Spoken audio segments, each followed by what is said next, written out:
ini-emphasize po ng psychologist, ito po ay isang collaborative effort between dun sa eksperto, sa psychologist at dun sa kliyente. Sapagkat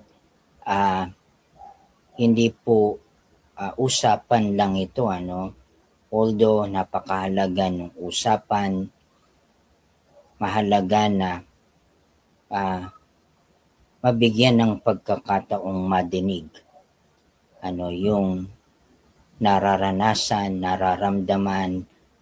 ng isang tao na nakakaranas ng mental health problem. Kaya bukas ang isipan ng sino mang mental health professional sa mga ganong kalagayan na binibigyang halaga, importansya ang nararamdaman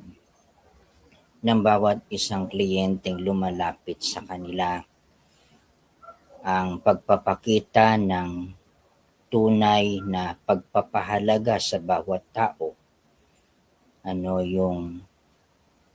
yung naroon siya para makinig at